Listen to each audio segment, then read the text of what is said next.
ಯೋಹಾನನು ಬರೆದ ಪ್ರಕಟಣೆ ಅಧ್ಯಾಯ 4. ಪರಲೋಕದಲ್ಲಿರುವ ದೇವರ ಸಾನ್ನಿಧ್ಯವನ್ನು ಕುರಿತದ್ದು. ಇವುಗಳಾದ ಮೇಲೆ ನಾನು ನೋಡಿದಾಗ ಪರಲೋಕದಲ್ಲಿ ತೆರೆದಿದ್ದ ಬಾಗಿಲು ಕಾಣಿಸಿತು, ಮತ್ತು ನನ್ನ ಸಂಗಡ ತುತ್ತೂರಿಯು ಮಾತಾಡುತ್ತದೋ ಎಂಬಂತೆ ನಾನು ಮೊದಲು ಕೇಳಿದ್ದ ವಾಣಿಯು ಕೇಳಿಸಿತು. ಇಲ್ಲಿಗೆ ಏರಿ ಬಾ, ಮುಂದೆ ಆಗಬೇಕಾದವುಗಳನ್ನು ನಿನಗೆ ತೋರಿಸುವೆನು ಎಂದು ಹೇಳಿತು. ಕೂಡಲೇ ದೇವರಾತ್ಮವಶನಾದೆನು. ಆಗ ಇಗೋ, ಪರಲೋಕದಲ್ಲಿ ಒಂದು ಸಿಂಹಾಸನವಿತ್ತು. ಸಿಂಹಾಸನದ ಮೇಲೆ ಒಬ್ಬನು ಕೂತಿದ್ದನು. ಕೂತಿದ್ದವನು ಕಣ್ಣಿಗೆ ಸೂರ್ಯಕಾಂತ ಪದ್ಮರಾಗ ಮಣಿಗಳಂತೆ ಕಾಣುತ್ತಿದ್ದನು.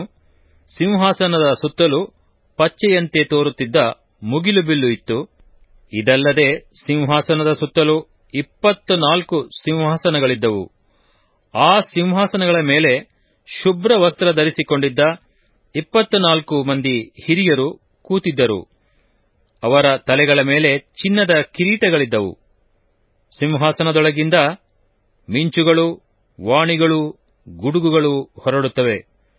ಅದರ ಮುಂದೆ ದೇವರ 7 ಆತ್ಮಗಳನ್ನು ಸೂಚಿಸುವ 7 ದೀಪಗಳು ಉರಿಯುತ್ತಿದ್ದವು. ಇದಲ್ಲದೆ ಸಿಂಹಾಸನದ ಮುಂದೆ ಸ್ಫಟಿಕಕ್ಕೆ ಸಮಾನವಾದ ಗಾಜಿನ ಸಮುದ್ರವಿದ್ದ ಹಾಗೆ ತೋಚಿತು. ಸಿಂಹಾಸನದ ಮಧ್ಯದಲ್ಲಿ ಅದರ 4 ಕಡೆಗಳಲ್ಲಿ 4 ಜೀವಿಗಳಿದ್ದವು. ಅವುಗಳಿಗೆ ಹಿಂದೆ ಮುಂದೆ ತುಂಬಾ ಕಣ್ಣುಗಳಿದ್ದವು.